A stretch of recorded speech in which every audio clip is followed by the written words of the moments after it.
Hi hello welcome to our channel. నేను మిశ్రీ. ఈరోజు మనం చెప్పుకోబోయే కథ విలన్ పార్ట్ 64. కథలోకి వెళ్ళే ముందు లైక్ చేసి మన ఛానల్ని సబ్స్క్రైబ్ చేసుకోవడం మర్చిపోకండి ఫ్రెండ్స్. గొడుగు పట్టుకుని వాచ్మెన్ దగ్గరికి వెళ్ళి వాచ్మెన్ చూపించిన వైపు చూడగా కనీసం షర్టు లేకుండా ఒక అతను అతని షర్టు చుట్టూ కప్పుకొని చలికి వణుకుతూ ఒక అమ్మాయి కనిపించారు. ఏం చేయమంటారు సార్ అని సెక్యూరిటీ అడుగుతుంటే వాళ్ళని ఆగమన్నట్టు సైగ చేసి దూరంగా ఉన్న వారి వైపుకి అడుగులు వేశాడు అభయ్. విపరీతమైన గాలి వానలో నిలబడి ఉన్నారు వాళ్ళు. హలో ఎక్స్క్యూజ్ మీ అని అభయ్ పిలవగానే తల తిప్పి చూశాడు. అతన్ని చూడగానే అభయ్ కళ్ళలో ఆశ్చర్యం, అంతలోనే ఆనందం. మీరా బాస్? ఆశ్చర్యం గొంతులో పలికిస్తూనే అన్నాడు అభయ్. అభయ్ని అక్కడ చూసిన రక్షిత్కి కూడా ఆశ్చర్యంగా ఉంది. అంటే ఇది వాళ్ళిల్లా అనుకున్నాడు రక్షిత్. మేము వెళ్తుండగా వర్షం పడుతోంది, అందుకే తప్పక ఇక్కడ ఉన్నాం, కాస్త తగ్గగానే వెళ్ళిపోతాం అన్నాడతను. అతని వెనకాల దాక్కుని తొంగి తొంగి చూస్తోంది స్వేచ్ఛ. ఆమెను ఒకసారి గమనించి రక్షిత్ వైపు చూస్తూ, నో నో నో, నేను అలా అనడం లేదు, ముందు లోపలికి వెళ్దాం రండి అని అన్నాడు అభయ్. పర్వాలేదు, వర్షం తగ్గగానే వెళ్ళిపోతాం మేమే అన్నాడు రక్షిత్. బాస్, అసలు ఈ వర్షం తగ్గేలా ఉందా? రాత్రంతా పడుతూనే ఉంటుంది, ప్లీజ్ కాదనకండి, రండి రిక్వెస్టింగ్గా మాట్లాడాడు అభయ్. పక్కనే ఉన్న స్వేచ్ఛను దృష్టిలో పెట్టుకుని అలాగే అన్నట్టు తల ఊపాడు రక్షిత్. రండి అంటూ అభయ్ వాళ్ళని తీసుకెళ్లాడు. గెస్ట్ హౌస్ చూపించి కీసిచ్చాడు అభయ్. వెళ్ళండి, మీకోసం డ్రెస్సెస్ పంపిస్తాను అని అన్నాడు అభయ్. వద్దండి అన్నాడు రక్షిత్. చిన్నగా నవ్వి వచ్చాడు అభయ్. వీరయ్యని పిలిచి తనదొక డ్రెస్, జ్ఞాన ఒక చుడిదార్ ఇచ్చి వాళ్ళకి ఫుడ్ ఏర్పాట్లు చూడమని చెప్పాడు. గదిలోకి వచ్చి తలుపు వేస్తుంటే ఎవరొచ్చారు?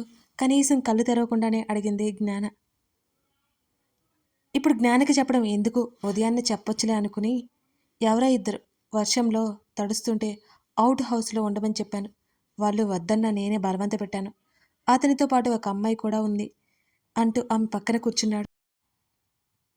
అవునా, ఓకేనా వాళ్ళు అని అడిగింది జ్ఞాన. అన్నాడు అబ్బాయి. నాకు కేక్ తినాలనిపిస్తోంది అని అంది జ్ఞాన. ఏంటేంటి, కేక్ కావాలా తమరికి? అది ఈ వర్షంలో ఈ చలికి ఇంకేం లేదు, పరిగెత్తుకుంటూ జలుబొచ్చేస్తుంది, వెంటనే జ్వరం తెచ్చేస్తుంది అని అన్నాడు అతను కాస్త వెటకారంగా. అభి తీసుకురా, ఆర్డర్ వేసింది జ్ఞాన. రాత్రికి రాత్రి ఎక్కడి నుంచి వస్తుంది, అసలు ఎక్కడి నుంచి తీసుకురావాలి అన్నాడు అభయ్. మనసుంటే మార్గం ఉంటుంది, వినలేదా ఎప్పుడు అని అంది జ్ఞాన. ఇప్పుడు నాకు మనసు లేదు మేడం, ఈ చలికి నేను పరిగెత్తుకుంటూ బేకరీకి వెళ్ళలేను కదా, కుక్కి చెప్పాలి అన్న పాపం డిస్టర్బ్ చేయడం ఎందుకు, రేపు తినొచ్చులే ఆమెకు సర్ది చెప్పే ప్రయత్నం చేశాడు అభయ్. నీ సంగతి నాకు తెలీదా ఏంటి, ఫ్రిడ్జ్లో ఉంది, వెళ్ళి తీసుకురా అంది జ్ఞాన. అతడు లేచి వెళ్తుంటే నా రూమ్లో ఉన్న మినీ ఫ్రిడ్జ్లో ఆమె అరిచింది వెనక నుంచి. నిట్టూరుస్తూ వెళ్ళాడు అభయ్. తీసుకురావడానికి బాక్స్ తీసుకొచ్చి బెడ్ మీద పెట్టి ఆమెను తట్టాడు. నా చీర ఇవ్వు అని అంది జ్ఞాన. నిద్రమత్తులో ముద్దుగా వస్తోంది జ్ఞాన మాట. ఎందుకు, ఇలా బాగున్నారు కదా అన్నాడు అతడు నవ్వుతూ. నిద్ర కళతో కోపంగా చూస్తూ ఇవ్వు అంది దుప్పట్లో నుంచి చేతిని ముందుకు పెడుతూ జ్ఞాన. అది ఎక్కడుందో ఎక్కడని వెతకాలి అంటూ లైట్ ఆన్ చేశాడు అభయ్. గుర్తు చేసుకో, నువ్వేగా విసిరిపడేశా అని అనగానే తప్పదనుకుని వెతికి ఆమె చేతిలో పెట్టాడు. కేక్ ఓపెన్ చేయక ఇప్పుడే వస్తాను అని వెళ్ళిపోయింది జ్ఞాన. కాసేపటిగా ఆమె బయటకు వచ్చింది. డ్రెస్సింగ్ టేబుల్ మిర్రర్లో చూసుకుని ముఖం తుడుచుకుని జుట్టు సరి చేసుకుంది జ్ఞాన. నా వస్తువులన్నీ ఇక్కడికి షిఫ్ట్ చేసుకోవాలి అనుకుంది స్టిక్కర్ కనిపించక వెతుక్కుంటూ. ఎవరొద్దన్నారు అన్నాడు అభయ్. చేయమని కూడా చెప్పలేదు ఎవరు అంటూ అతడి వైపు తిరిగింది జ్ఞాన. ఎంతైనా చీరలో అదిరిపోయారులే అన్నాడు అతను దగ్గరికి వస్తుంటే. చెయ్యడ్డు పెట్టింది జ్ఞాన. గుర్రుగా చూశాడు ఆమె వైపు. కేక్ ముందు కూర్చోగానే ఆపోజిట్లో అభయ్ కూర్చున్నాడు. ఓపెన్ ఇట్ అని అంది జ్ఞాన. తినేది మీరైతే మీరే చేసుకోవచ్చు కదా అని అన్నాడు. ప్లీజ్ పెదవులు బిగించి బ్రతిమాలినట్టు అడిగింది జ్ఞాన. ఈ ఎక్స్ప్రెషన్స్తోనే వెనుక తిప్పేసుకుంటున్నారు కుక్క పిల్లల అంటూ ఆ బాక్స్ జాగ్రత్తగా ఓపెన్ చేసి ఆ కేక్ మీద ఉన్న happy birthday to you dear happy అని చూడగానే సంభ్రమాశ్చర్యాలకు గురయ్యాడు Abhay. Happy birthday to you dear hubby అని మోకాళ్ళ మీద లేచి కూర్చుని అతని నుదుటి మీద ముద్దు పెట్టి వెనక్కి కూర్చుంది జ్ఞాన. వావ్! నా బర్త్‌డే కదా! అసలు గుర్తులేదు. Thank you so much. Cake మధ్యలో ఉండడంతో ఆమెను హత్తుకోవడం కుదరక జ్ఞాన బుగ్గల్లాగి ఆమె చేతిని పెదవులకి ఆనించుకున్నాడు అభయ్.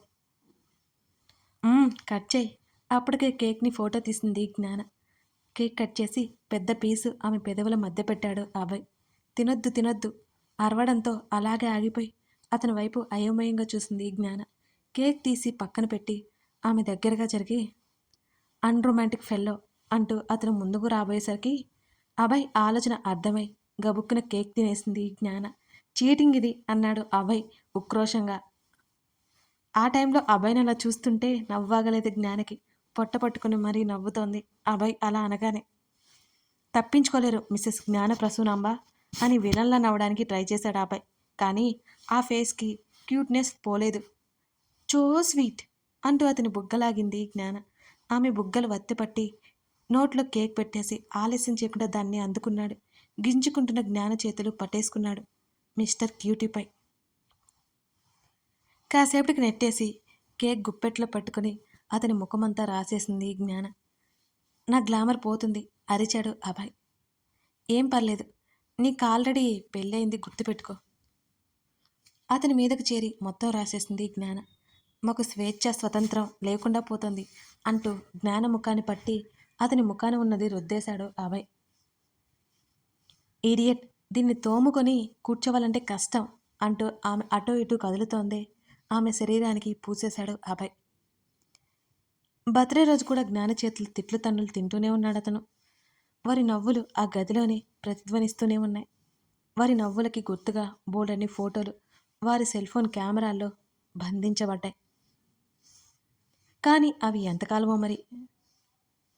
చలికి వణికిపోతూ తను కూర్చుంటే ఎక్కడ సోఫా అంతా తడిచిపోతుందో అని ఒక పక్కగా నిలబడింది స్వేచ్ఛ.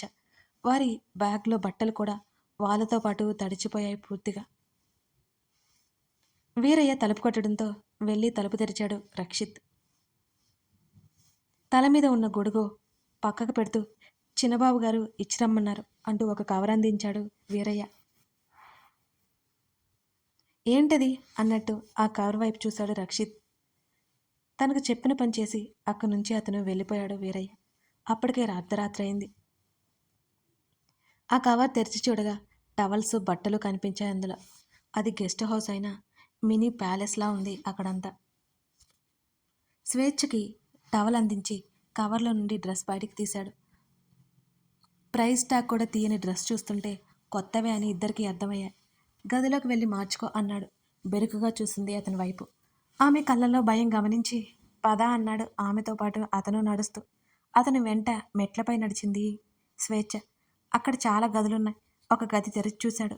తలుపు తెరుచుకోగానే ఇద్దరూ లోపలికెళ్లారు. ఊర్లో ఉన్న తన ఇంటిలో పావు భాగం ఉంటుంది ఆ గది.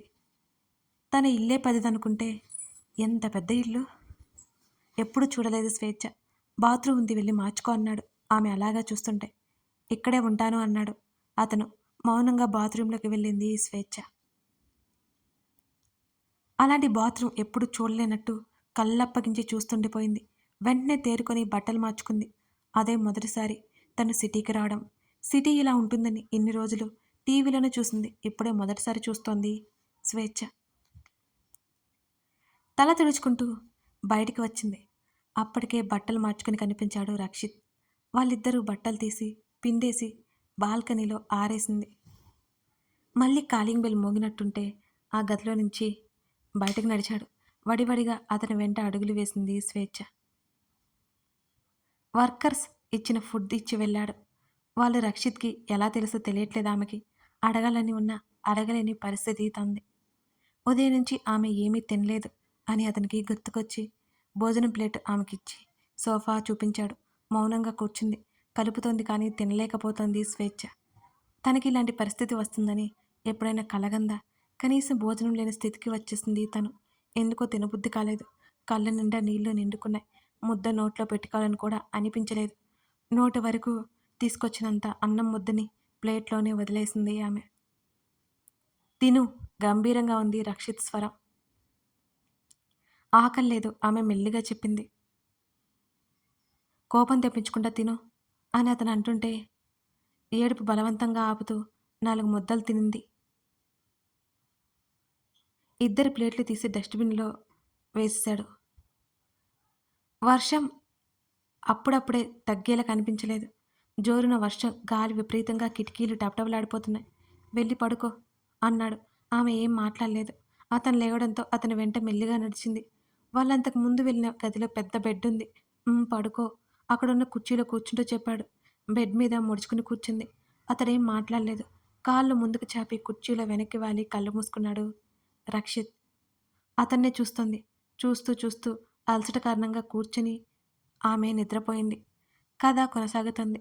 మొత్తానికి రక్షిత్, స్వేచ్ఛ అభయ్ జ్ఞానం దగ్గరికి చేరారు. అసలు వీళ్ళకి వాళ్ళకి ఉన్న రిలేషన్ ఏంటి? ఇంతకీ రక్షిత్ స్వేచ్ఛని పెళ్లి చేసుకున్నాడా లేడా? వాళ్ళిక్కడికి ఎందుకొచ్చారు? తెలుసుకోవాలంటే తర్వాత భాగం చూడాల్సిందే. కథ చదివి వెళ్ళిపోయే ముందు, విని వెళ్ళిపోయే ముందు లైక్ చేసి కామెంట్ చేయడం మరవకండి ఫ్రెండ్స్. Thank you.